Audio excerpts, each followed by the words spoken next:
Imagine playing your favorite open-world game, exploring a massive hidden cave system, and stumbling onto an entirely new map that shouldn't exist. Now, imagine that happening in real life. Unlocking mysteries one level at a time. Welcome back to the channel. So pull up a chair and let's get weird. Because today we are talking about a real-life explorer who clipped through the geometry of our world and discovered a secret level hidden right beneath our feet.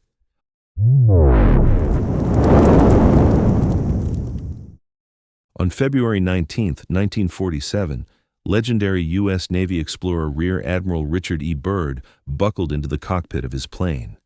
His mission: a routine mapping flight over the vast frozen desert of the North Pole. The engines roared to life, kicking up a blinding cloud of snow as the aircraft lifted into the harsh Arctic sky. It was supposed to be a standard mission for the most decorated explorer in American history.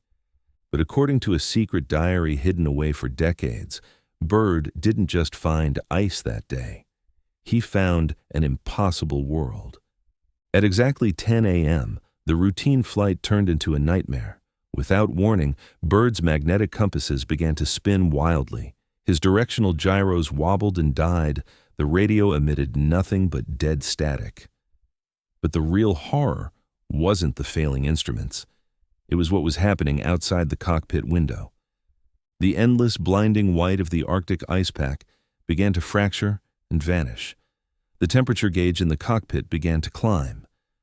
When Byrd looked down, his mind struggled to process what his eyes were seeing. The frozen wasteland was gone, replaced by a lush, vibrant emerald green.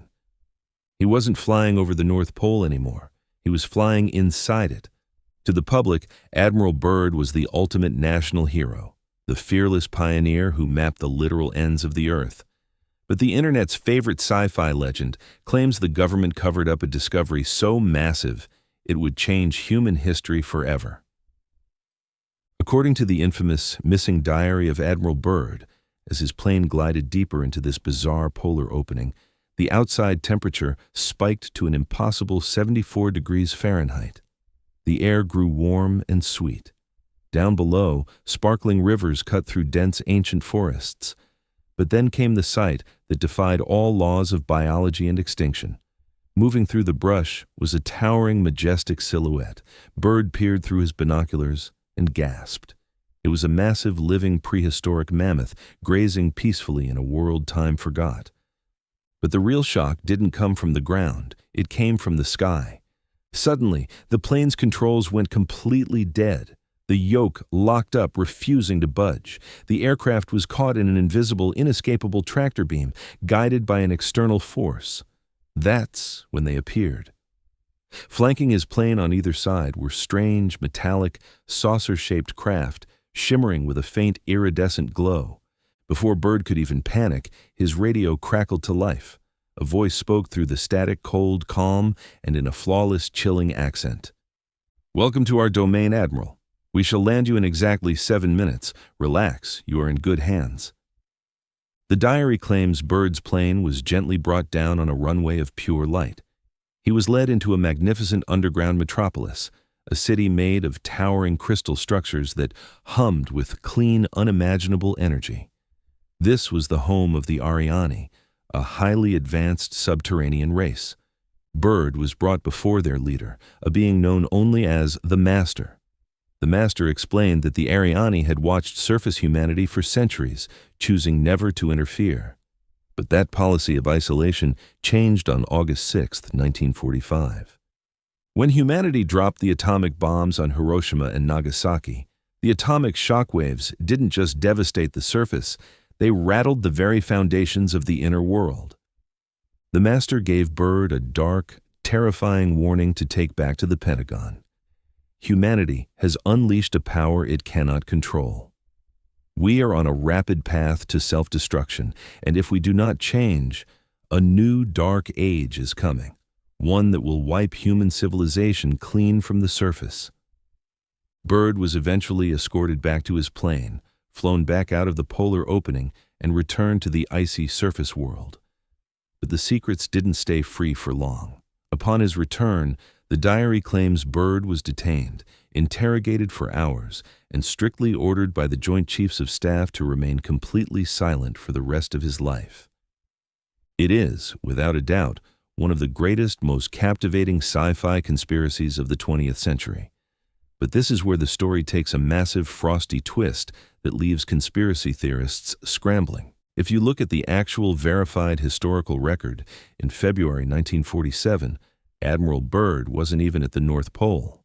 He couldn't have been, because at that exact moment, he was thousands of miles away at the South Pole, commanding a massive, very real, and highly classified military operation called Operation Highjump. Operation Highjump was the largest Antarctic expedition in human history. We are talking about a staggering force of 4,700 men, 13 warships, an aircraft carrier, and dozens of planes. The official government story? A cold-weather military training exercise to prepare for a potential war with the Soviet Union. But alternative history circles claim a much darker, bloodier reality.